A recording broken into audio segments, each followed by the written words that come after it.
Thanks, Catherine. 300,000 Irish people are affected by rare disease, and they're actually one of the largest health groupings in the country. And I welcome the fact that the bill is attempting to deal with access to drugs, which is a major issue for those people. We've seen people having to campaign, as has been mentioned, for Orkambi, for Spinraza, and now for Pembro as well. And before I go on, it's obviously unfortunate the Minister isn't here, but the Minister has to give a commitment tonight that women will have access this week to Pembro on an equal basis. Before Christmas, women could die. If this is left to the new year, we all know it will be several weeks further on. People's lives are literally at risk. We had emergency laws moved in here one night for the banks. This can be done for these women.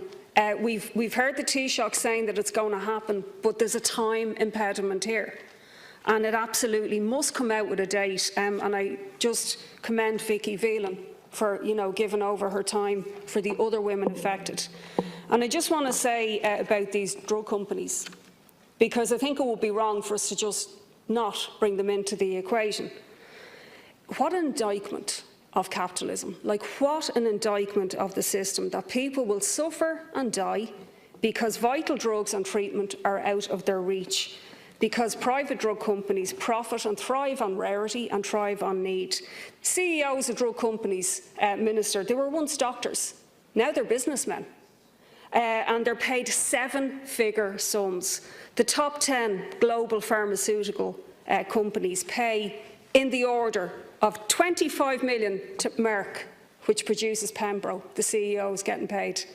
Their revenue is 35 billion, and the global pharmaceutical market is 1.4 trillion. This is a massive business. And the onus is on all of them to satisfy their shareholders, not help humanity.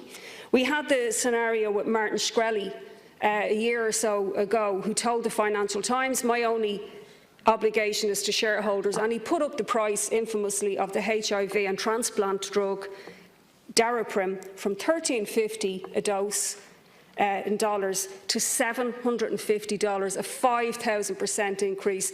That's what these people can do. And nobody has a monopoly on compassion, but some people have a very strict attachment to an ideology which allows this to happen. And parasites are running these pharmaceutical companies. EpiPens were increased in price by 400%. And as has been said, a lot of these are actually being produced even in this country.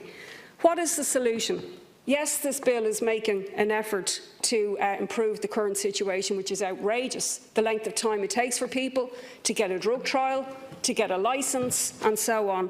These drug companies, however, should be nationalised and brought under public control. Their research should be shared. They should be forced to open their books to show us actually what it does cost to produce these drugs. There's an antidepressant which Martin Shkreli, who put up the price of the HIV drug, was taking. It was 17 cents a pill, he revealed, to produce that. And yet these parasites are allowed to profiteer beyond belief. And also, like we were told when we had this debate on the water charges, about 3 years ago we were in here, and nobody in this Dáil wanted to privatise water. How could you privatise drug companies? These are life-saving medications that are produced with the ingenuity of scientists, most of whom want to benefit humanity.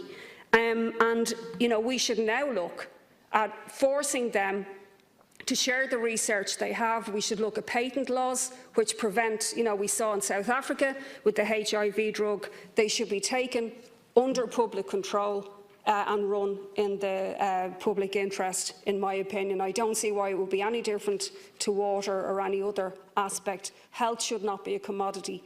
And finally, the Minister really has to give that commitment, because it's been thrown out there on social media. The impression has been given to the general public that these women will get equal treatment, but that is not actually the case. And there is a fear, I've seen Vicky Phelan saying it, that this won't happen before Christmas. And that's an untenable situation for the women involved.